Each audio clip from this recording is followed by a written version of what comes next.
여러분 안녕하세요. 네, 안녕하세요. 진짜 네. 안녕하시죠? 드디어 네. 정경심이 구속됐습니다. 구속영장이 발부됐어요. 네. 아 진짜 우리가 이거를 왜 당연한 거를 당연한 일이죠. 숨기면서 네. 이렇게 받는지 정말 한심한 정도예요. 지금 그만큼 우리나라의 사법부가 정말 벼랑 끝에 서 있다. 이런 생각이 듭니다. 자, 문재인 심판 이제 여러분 시작됐습니다. 그리고 네. 10월 30날 6시 정모에 많이 와 주셔갖고요. 이 문제도 함께 이야기를 우리가 더 해볼 수가 있을 것 같습니다. 네. 뭐 예상은 우리가 둘 다 했죠. 네, 네. 당연히 구속된다고요. 네. 그러니까 뭐 법조인들마저도 뭐 그쪽 성향의 법조인들마저도 네. 구속이 불가피하다. 왜?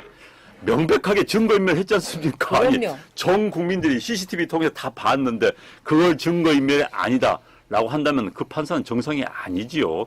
게다가 이제 범죄에 대한 소명 11가지 혐의가 있습니다. 네. 그런데 그것도 누가 보더라도 아니 당장 요거 직인 다 위조한 거 다 드러나고 언론 보도가 됐습니다. 그렇기 때문에 빠져나갈 구멍이 없었을 겁니다. 그래서 어제 당연한 것이었는데 아까 말씀하신 것처럼 하도 대한민국 사법부가 네. 왔다 갔다 기준이 판사 따라 왔다 갔다 하기 때문에 저희들이 정말 주시를 하면서 혹여나 했던 마음이 있었습니다만 자 사필 규정 원칙대로 됐습니다. 네. 네, 정말 말 그대로 공정한 게 이번에 드러났는데 사실은 검찰에서 이렇게 구속영장을 청구하는 경우 있으면 10건이 있으면은 8건은 이게 구속영장이 말하자면 발부가 된다고 합니다. 네, 네. 그만큼 검찰도 아무 때나 이렇게 구속영장을 발부하는 게 아닌데 네.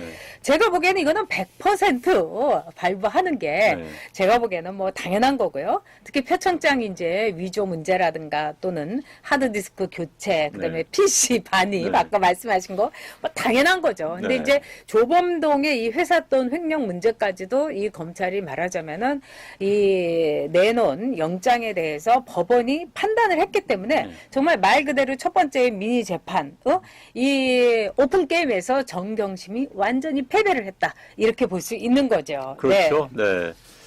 사실 이제 판사들이 물론 이 영장실질 심사가 실제 본심은 아닙니다만은 거기서 판사들이 판단을 하게 됩니다. 그러면서 대충 이제 양 진영에서 여기서 진영이랑 검찰과 변호인단이 패를 까는 겁니다. 그 패를 깠는데 딱 깠어요. 그랬더니 한 패가 쉽게 세고 약한 게 드러난 겁니다. 판사도 오케이 범죄에 대한 소명이 됐다 이렇게 보는 것이죠. 게다가 이제 뭐 증거인멸 말할 것도 없고요. 그래서 어제는 정말 오픈 매치라고 그럽니까? 먼저 네. 게임하기 전에 오픈 매치에서 일단 정경심이 졌고 그런데 어제 정말 답답했어요. 저는 그거 보면서도. 네. 네. 왜 우리가 이런 것까지 신경을 네. 써야 되나 뭐 이런 생각도 들고 그만큼 우리가 우려했던 것은 사법부가 어느 정도까지 장악을 했고 또 민심에 대해서 어떻게 이 문재인 정권이 뻔뻔하게 뻗댈 것인가 이런 거를 우려를 했던 거죠.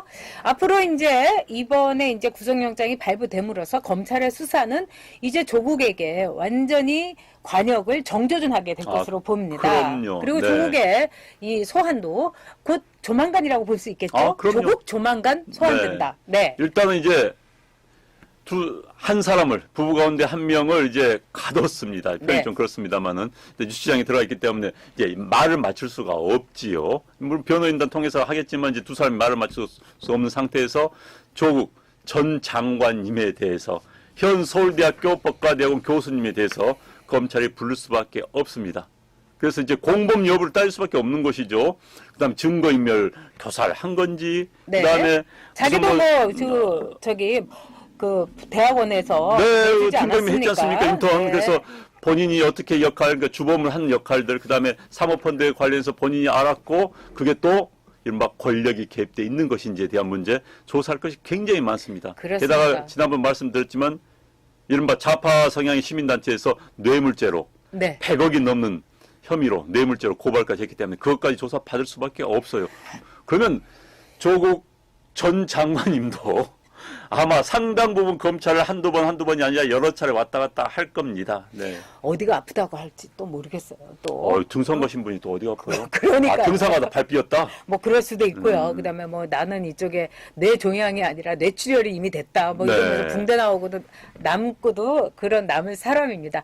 자, 이제 유시민 씨가 대검에서 말하자면 8월부터 조국이 임명되기 전까지 4살을 다 했다 이러면서 막 거짓 주장을 많이 하는데 네. 유시민도 한번 이 아예 윤석열 검찰총장이 고발해갖고 이렇게 나왔으면 합니다. 네. 자, 조국 씨 어떤 자기 이제 SNS에 댓글을 올릴지 참 궁금합니다. 네. 정경심의 구속은 바로 여러분의 승리입니다. 여러분들이 정말 개천전날 한글날 그 이 힘든데도 바닥에 차가운 바닥에서 정말 문재인 정권에 대해서 이 절규했던 그런 결과라고 봅니다. 여러분의 승리 또 우리의 승리라고 생각합니다. 자, 이제부터 시작입니다. 네. 정경석 구속, 그다음에 조국도 구속하라. 문재인 심판. 네, 10월 3일날 정모 때 봬요. 네, 고맙습니다. 네.